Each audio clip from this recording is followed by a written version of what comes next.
Ho, ho, ho, ho, ho! Ho, ho, ho, ho, ho, ho, ho! Merry Christmas, boys and girls! Hold it, Chris. We can't say Christmas anymore, remember? It's too religion-specific, so... Huh? What the fuck are you talking about? It's Christmas, for Christ's sakes! That's just the way it is now, sweetie. Christians don't have a monopoly on Christmas or religion. And boys and girls across the world have different religious beliefs. So we can't exclude them. You have to get with the times, darling. Besides, from a straight economic standpoint, Santa Claus simply can't afford to offend people these days. Okay? Fucking Amazon. Okay, you're right, my dear. You're right. Seasons greetings, boys and girls. Ho, ho, ho, ho. Yeah. That's better. This is Fusebox 134, Yuletide Carol, and that means Mark and Milt are in Sweden getting their annual blood transfusions to offset all the chemical damage they've done to themselves this past year. So, once again, you'll all be subjected to a clip show. But to make this year's holiday show seem less like an audio enema, Santa Claus has a special surprise for both of you Fusebox listeners out there. Santa will perform an adapted version of the 12 Days of Christmas. So take it away, Santa. Take it far, far away. Thank you, my dear. And maybe hold off on the vodka till after the show, huh? Back off, Chubbs. Right. On the first day of Christmas, my true love gave to me a gigantic heart-shaped hickey. On the second day of Christmas, my true love gave to me 2 blowjobs and a gigantic heart-shaped hickey. On the third day of Christmas, my true love gave to me 3 French whores, 2 blowjobs, and a gigantic heart-shaped hickey.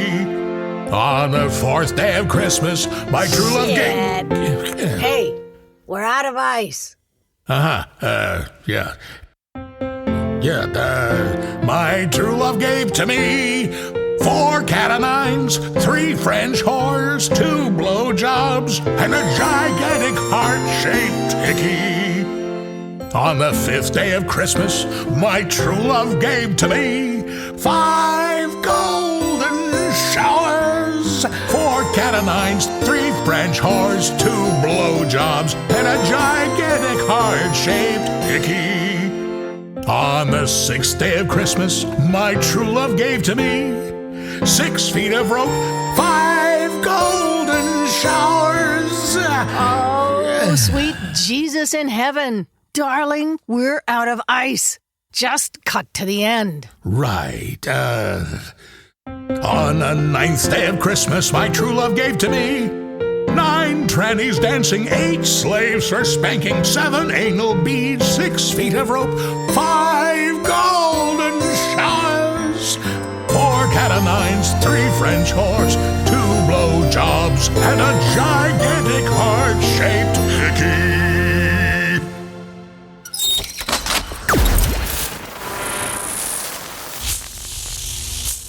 Fusebox.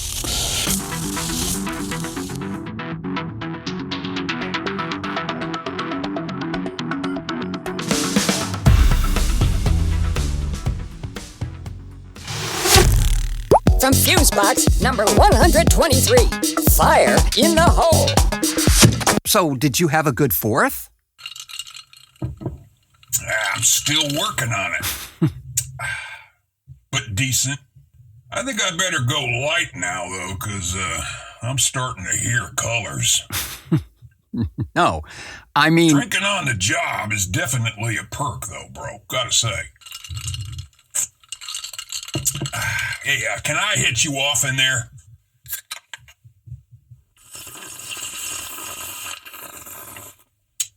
Give me 10 minutes and I'll tell you how my 5th was. I meant, how was your 4th of July? You know, the 4th. Independence Day, you know? Getting hammered, blowing shit up till 3 a.m., losing a couple of thumbs in the process, maybe firing off live rounds into the air and calling it patriotism. Is that what you mean? Yeah, something like that, yeah, huh? Dude, I gotta tell you. Celebrating the 4th of July, drinking myself stupid, and blowing $500 on fireworks that only serve to scare the shit out of defenseless animals lost its limited charm when I was about 12 goddamn years old. Nope. I'm a grown-ass man. I can drink myself stupid without the other horse shit that goes along with the fucking 4th of July and the perversion of it by inbred, mouth-breathing morons who think lighting off sticks of dynamite makes them a patriot. Well, actually, I agree with pretty much everything you just said, especially the defenseless animals. I mean, the noise drives most dogs and cats absolutely insane. Well, you know what, though? Iko and Milo, our Japanese pocket squirrels here, our mascots on Fusebox, they're not particularly sensitive to that racket. As a matter of fact, I think that both of them, they just slept through most of it. Well, come to think of it, Milo did actually get up once in the night. To grab a beer?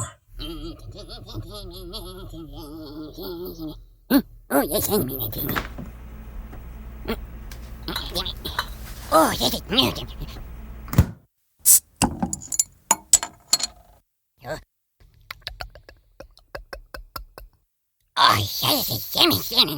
It's so lifelike, isn't it? From number 122, Divine Contempt. So here's the thing. No, not that thing. This thing.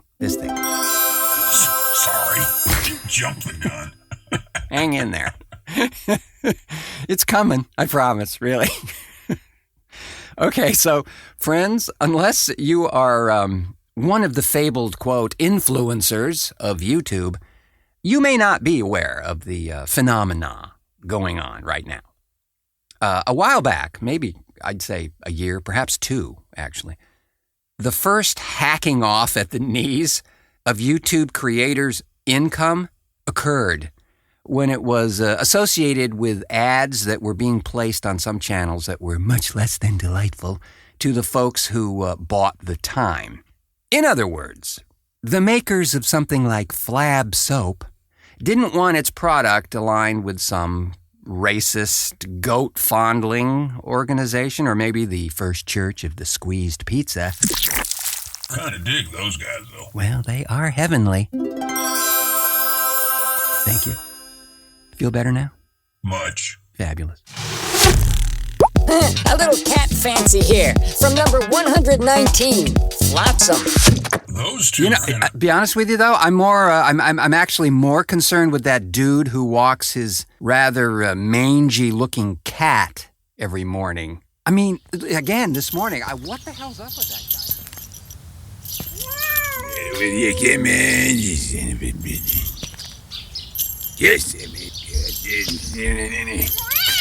Shut up, get out here. Yeah, you son of a... Stop it, get out of it. Yeah, stupid. From number 117, Disruptor. An interview with Portland's own Unipiper. And it's true. This is a good example of, if you had not created this character, someone probably would have tried badly to do it and probably succeeded at doing it badly. What was the inspiration for this character? You know, I don't know that there was like a single thread of inspiration. It was more of an evolution. Mm-hmm. I was learning the pipes, free lessons, I should add. You know, I just saw an advertisement for free bagpipe lessons, and I was doing that when I found a unicycle in a dumpster.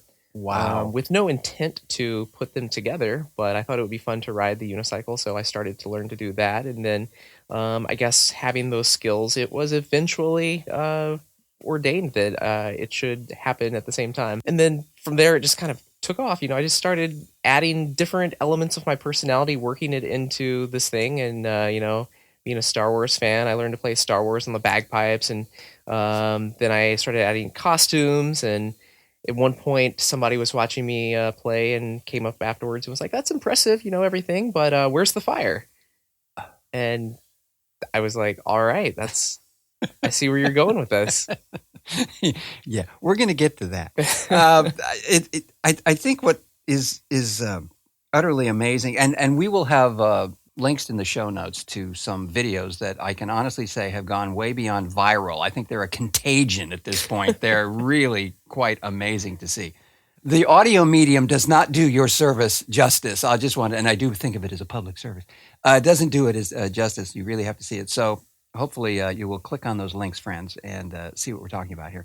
But was becoming a mascot to the city of Portland on your bucket list, or did that sort of just evolve? No, like I said, the whole thing was an evolution, and what was getting me and keeping me out on the streets doing this to start with was just mostly that it was a lot of fun, and it's great exercise, and it was a really fun way for me to do the things that I was into anyways. I'd be riding unicycle, I'd be playing my bagpipes. Hey, if I can do them at the same time, why not? Yeah. And people responded very positively. 99.9% of the people I would blow past on the street just kind of turned their head and had a smile on their face. And when you have that kind of power, how can you not keep going? Yeah. Now you owe it to the city.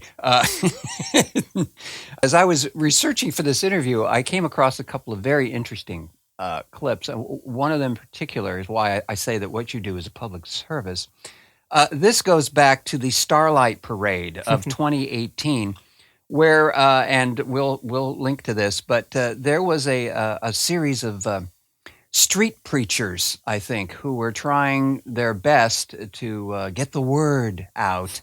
And thankfully, the Unipiper was there in full regalia, and it was amazing. For the humble. All the pride of man will be humble. The loftiness of men will be bowed down. The Lord alone will be exalted on that day. And he's exalted. He alone is worthy of praise. He'll be held in righteousness. When we worship God in spirit and truth. We give glory to God. We exalt Christ with the cymbals and the pipes and the instruments of 10 strings and the clashing cymbals. We praise the Lord. Let everything that... Have you ever encountered a situation like that where it got a little out of hand, perhaps? Maybe the people didn't appreciate the humor involved? No, that was probably the most intense anything like that has gotten, fortunately. In that particular situation, nobody wanted to hear what those people had to say. I mean, most people don't anytime, but, in a situation like that where everyone is just out to have a good time and celebrate Portland and the Starlight Parade, that was just a disservice. And so I just sprung to action, spur of the moment, and tried drowning them out with something I thought that I had that may be louder than what they had. And it created a scene, and I think the message was loud and clear, and eventually they walked off. They did. And what's very interesting about that clip is that you're not amplified. It's right. Just coming out of the bag. These guys had speakers, and they were shouting into a microphone, and it was just really obnoxious. Yeah, there is one volume setting on the bagpipes. 11. That's right. From the number 114, Binary Ethics, here's Timo's World. Donut, make my brown eyes blue. It's Timo's World.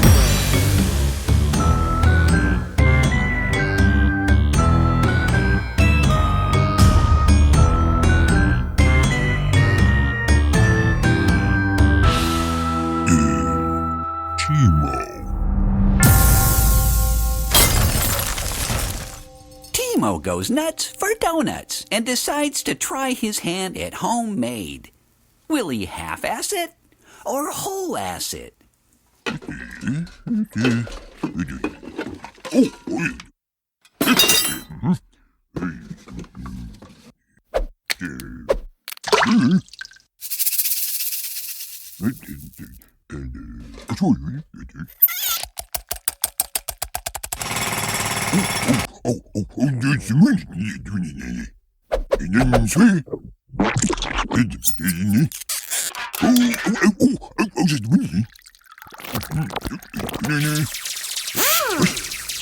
Come here.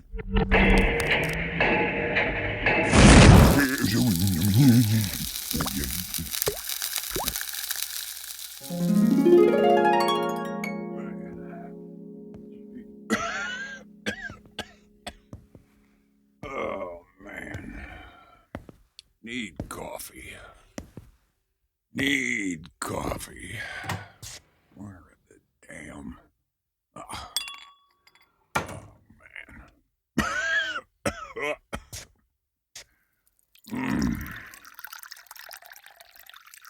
Nope. Never again. Oh. Never again.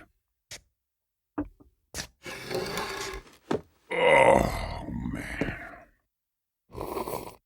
Oh, Jesus. That's the last time I go out drinking with goddamn arson bit snatcher. Man. Never. Ever again. Oh, man. Bloody Marys made out of vodka and SpaghettiOs was not a good move. Oh, crap. I lose my wallet again. What the... Oh, what do we have here? Oh, man. Just what old Milt needs.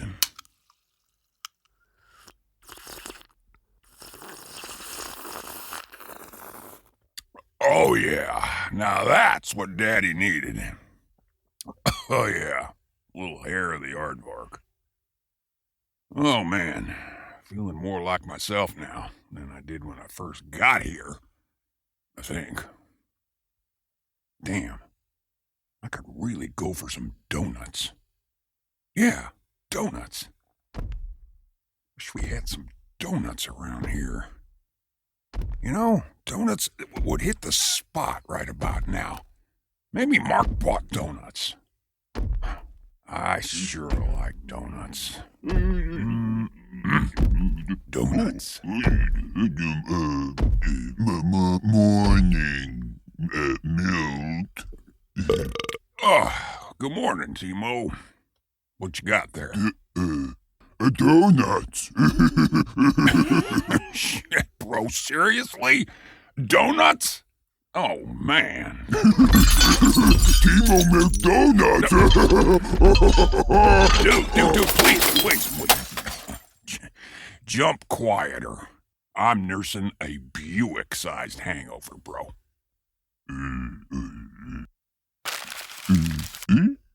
Dude, I'd give $5,000 for a donut right now. You're a lifesaver, amigo. Thanks. I don't suppose you have any powdered aspirin donuts in there, do you? Nothing, man. Nothing. Timo, what doing this? Well, I hate to tell you, bro, but these aren't donuts. Timo, you're doing this. Well, technically, they aren't donuts. See here? There's no holes, bro. Donuts have holes. Holes? Yeah, man. Holes. Real donuts have holes. See, these, you see, they don't have holes. So,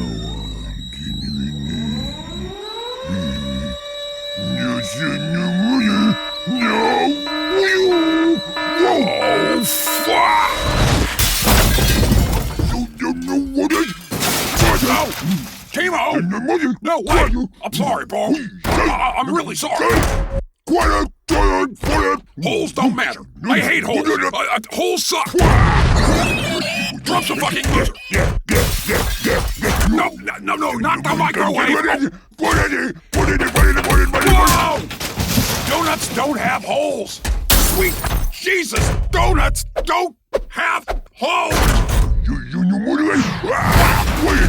Kamala Harris in 2020. Timo, put the obligatory break room giant plastic jar of Twizzlers down, and whoa! You got the coffee maker? No, the GOP is a pack of out-of-touch hate lovers. Oh, the humanity!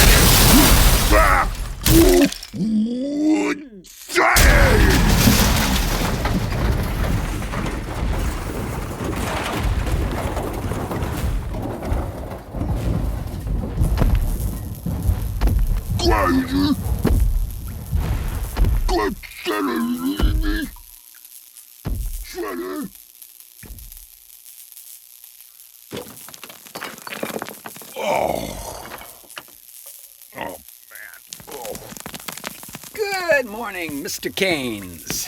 Ready for another great show today, huh? Jeez. Say, where's the refrigerator? Oh, it's probably across the street. Ooh, do I smell donuts?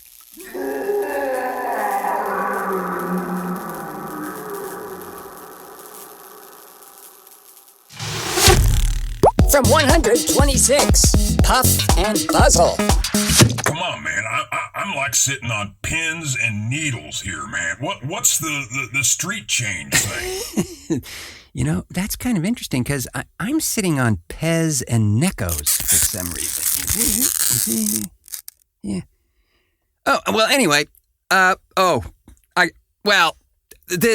This is choice. And thanks to our dear friend and frequent contributor to Fusebox, Jody Lorimer, for sending me this bit. So it appears, friends, that there is a petition floating around right now in, and I guess, the state of New York only? Not sure. But it would make sense. There is a move here to get a section of Fifth Avenue renamed after former President Barack Obama. Really? Sounds like a no-brainer to me. Well, it's a bit more ironic than that, Mr. Keynes. You see, the stretch of Fifth Avenue they propose to rename includes Trump Tower among the edifices on that pavement. Where do I sign? Oh, seriously. They have about 80,000 signatures so far. So if this goes through, Trump Tower's address will now be 725 President Barack Obama Avenue. Oh, please grant us this, oh holy street gods. Oh, gosh. Well, the irony is, of course, delicious. Not sure if this is up for a general vote, though. Probably not. Hell, they'd have so many names that it would have to be continued on a separate petition. Join the expectant crowd growing now. Oh, he'd probably move the building. Nice, yeah. Hard to do from prison, though. Sorry. That was rude and insensitive. I apologize. I forgot the piano.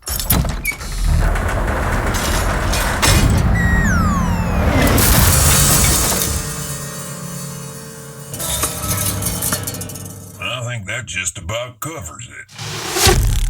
From 127, Psycho Relic Ganja.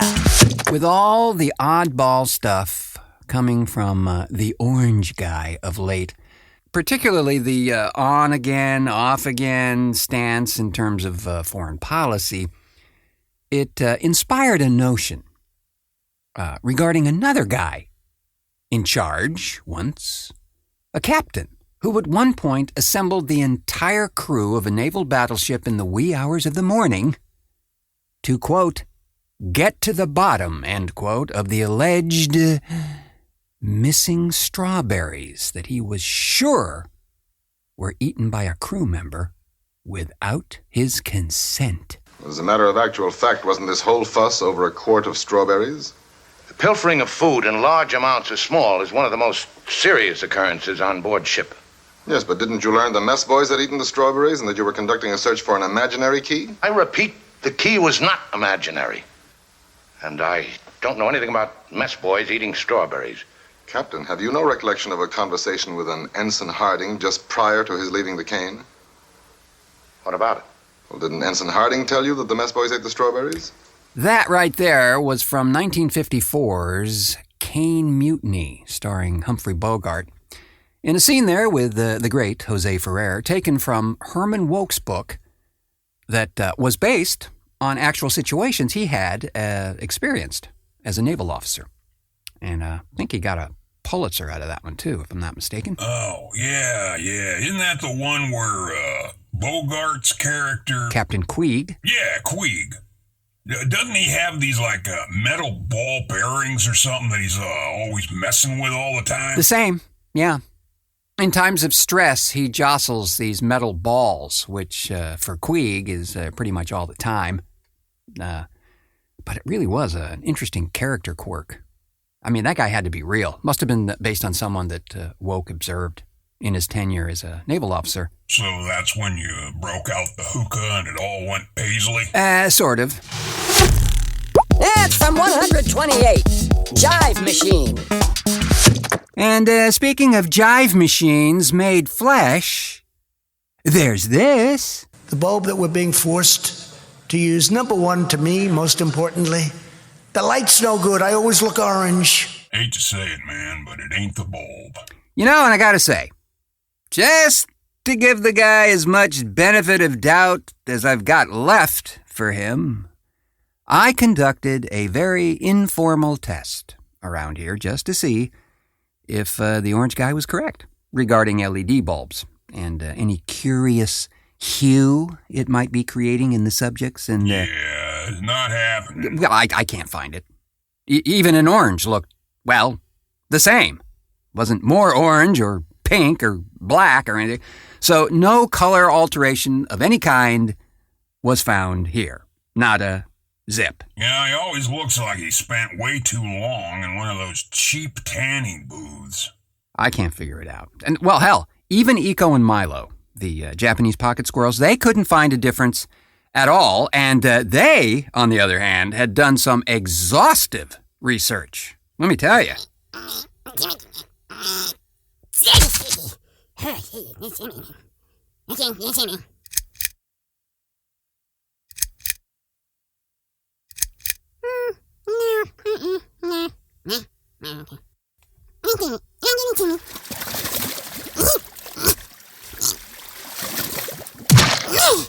Squid!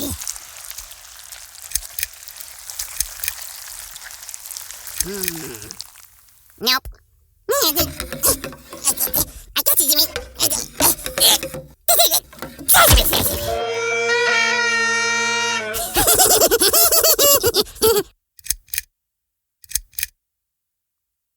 No. Yeah, nothing. Fusebox, it's the show for everybody. But not everybody will like it. You got that right. And for the last damn time, that ice ain't gonna go get itself, fat man. And that will do it for another year, folks.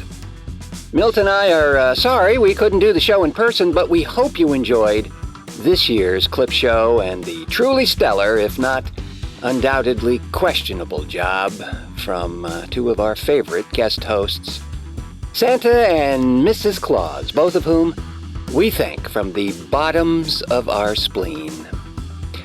Milt is currently into his second hour of a 3-hour seaweed wrap, so on his behalf, I would like to thank the following personages for making this past year grand and, of course, glorious. Carol Adams, Rob Askew, Kelly Baker, Ami Binford, Levi Buchanan, Aaron Dowd, Laura Dine, Devin James, Eric Jurda, Brian the Unipiper Kid, Stuart Krug, Mike LeBron, Nico Lane, Aaron Lane, F.LeMur, Jody Lorimer, Sabra May, Gerald McQuinn, Bruce Miles, Eden Neuendorf, Eric Newsom, Frank Edward Nora, Christopher Neal and the Port of Portland, Lawrence Overmeyer, Trista Perez, Noel Snow, and Joshua Willis.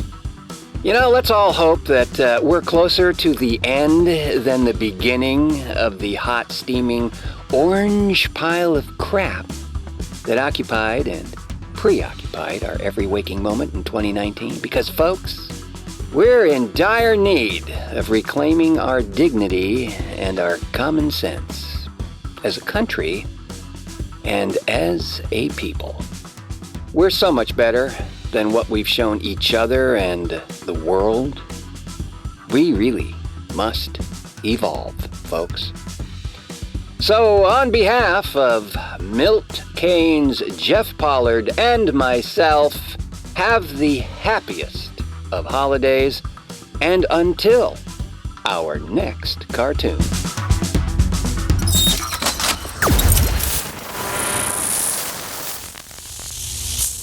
Fuse.